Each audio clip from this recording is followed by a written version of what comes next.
साथियों, स्वागत है आप सभी का आपके अपने YouTube channel only MPPSC with G में। एमपीपीएससी ओबीसी आरक्षण को लेकर 13 सितंबर को सुनवाई हुई है हाई कोर्ट में।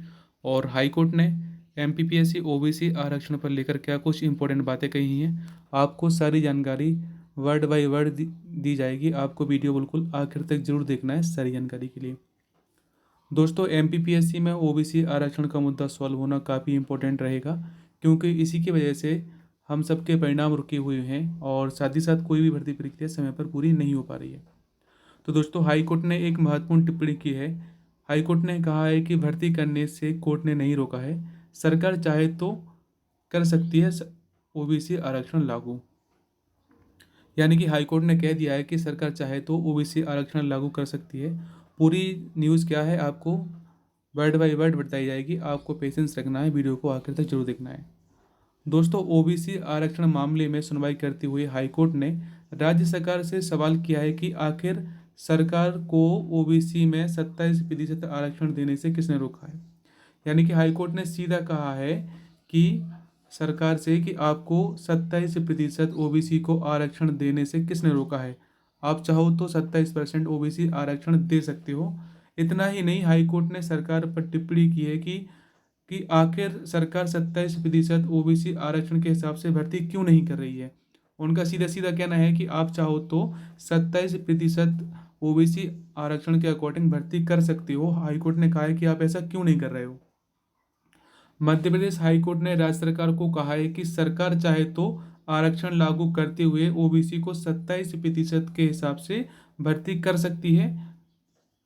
हाईकोर्ट ने देखिए सरकार को यह भी निर्देश दिए हैं कि आप चाहो तो भर्तियां कीजिए, वैकेंसीज निकालिए, लेकिन जो जो भर्तियां आएंगी या फिर जो परिणाम रहेंगे, यह एमपीपीएससी या फिर ओबीसी आरक्षण में जो हाईकोर्ट सुनवाई करता है उसके हिसाब से आखिर में जो परिणाम आएगा और डिसीजन आएंगे, जो रिजल्ट आएंगे, यह भर्तियों के रिजल्ट हाईकोर्ट की सुनवाई के निर्णय के अधीन रहेंगे। आप चाहो तो 27% आरक्षण के हिसाब से भर्तियां और या फिर नई वैकेंसीज निकाल सकते हो।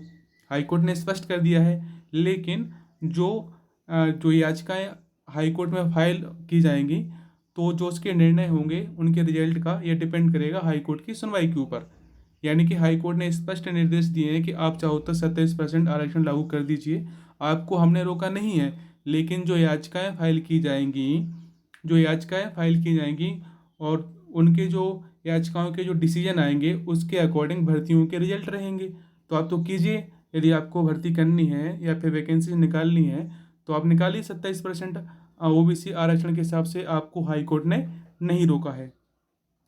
High court justice Virendra Singh और जस्टिस सील नागू की डिवीजन बेंच ने इस मामले में जो सुनवाई करते हुए सुप्रीम कोर्ट में लगी याचिकाओं की पेपर बुक का अध्ययन करते हुए, देखिए एक तो सुप्रीम कोर्ट में भी ओबीसी आरक्षण का मुद्दा चल रहा है।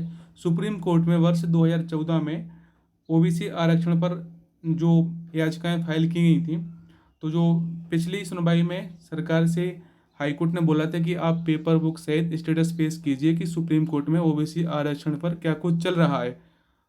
तो जब सरकार ने ओबीसी आरक्षण पर सुप्रीम कोर्ट में जो सुनवाई चल रही है उसकी पेपर बुक पेश की, तो हाई कोर्ट ने कहा है, दोस्तों हाई कोर्ट ने इम्पोर्टेंट डिसीजन दिया है। हाई कोर्ट का कहना है कि ओबीसी आरक्षण का जो मामला है यह सुप्रीम कोर्ट में चल रहा है, इसलिए अब हाई कोर्ट, ध्यान से सुनना, अब हाई कोर्ट ओबीसी आरक्षण मामले की सुनवाई नहीं करेगा। यानी कि हाई कोर्ट ने मध्य प्रदेश सरकार से कहा है कि ओबीसी आरक्षण मामले को लेकर पहले से ही सुप्रीम कोर्ट में 3 याचिकाएं लगी हुई हैं, लिहाजा जब तक इस मामले का सुप्रीम कोर्ट से निपटारा नहीं हो जाता हाई कोर्ट में सुनवाई नहीं की जा सकती। काफ़ी इम्पोर्टेंट और काफ़ी महत्वपूर्ण बात हाई कोर्ट ने बोली है दोस्तों। यानी कि अब हाई कोर्ट में सुनवाई नहीं हो सकती जब तक कि सुप्रीम कोर्ट से जो 3 याचिकाएं फाइल की गई हैं ओबीसी आरक्षण के अगेंस्ट, तो उन पर सुनवाई नहीं होगी जब तक हाई कोर्ट सुनवाई नहीं करेगा। आपको पूरा मैटर यहाँ तक क्लियर हो चुका होगा कि हाई कोर्ट में 13 सितंबर की सुनवाई में क्या कुछ इंपॉर्टेंट डिस्कशन किया गया है। तो दोस्तों, हम सभी के लिए महत्वपूर्ण क्या है कि यदि सरकार चाहे तो भर्तियां निकाल सकती है। सरकार चाहे तो 27% या फिर 14%, जो भी सरकार के मन में हो, आप उस हिसाब से वैकेंसीज निकाल सकती है और भर्ती कर सकती है। लेकिन जो डिसीजन जो हाई कोर्ट में याचिकाएं फाइल की जाएंगी, उसके डिसीजन के अकॉर्डिंग ही रिजल्ट आखिर में रहेगा। लेकिन आप सरकार चाहे तो वैकेंसी निकाल सकती है, इसमें हाई कोर्ट ने सीधा कह दिया है। और हाई कोर्ट का यह भी कहना है कि सरकार सरकार हाई कोर्ट के ऊपर ना डाले कि हाई कोर्ट ने उनको रोका है कि 27% आरक्षण लागू ना करे या फिर 14% ना करे। हाई कोर्ट सुनवाई कर रहा है जो याचिकाएं फाइल की जा रही उन पर। ना तो हाई कोर्ट ने भर्तियों पर रोक लगाई है, ना तो नियुक्तियों पर रोक लगाई है। यानी कि सरकार हाई कोर्ट का बहाना लेकर अभी तक बच रही थी, लेकिन हाँ, हाई कोर्ट ने क्लियर कर दिया है कि आप चाहो तो कर सकते हो। जो याचिकाएं फाइल की जाएंगी उनके जो निर्णय आएंगे उसके अकॉर्डिंग आप आखिर में जो रिजल्ट होगा वह होगा। तो काफ़ी इंपॉर्टेंट है दोस्तों। अब हाई कोर्ट में अब सुनवाई नहीं होगी, क्योंकि अब सुप्रीम कोर्ट में जो 3 याचिकाएं लगी हैं उन उसका निपटारा हो जाएगा, तत्पश्चात ही हाई कोर्ट सुनवाई कर सकता है। दोस्तों, MPPSC 2022 की तैयारी के लिए जिसने अभी तक चैनल को सब्सक्राइब नहीं किया है, सब्सक्राइब जरूर कर लेना, क्योंकि सब्सक्राइब करोगे तो आने वाले वीडियोस की अपडेट आपको समय पर मिलती रहेगी। MP GK GS और स्टैटिक GK सभी प्रकार के वीडियोस आपको हमारे यूट्यूब चैनल पर मिलने वाले हैं। This is the end of this video. Thanks for watching. Like, share and subscribe. जय हिंद, वंदे मातरम।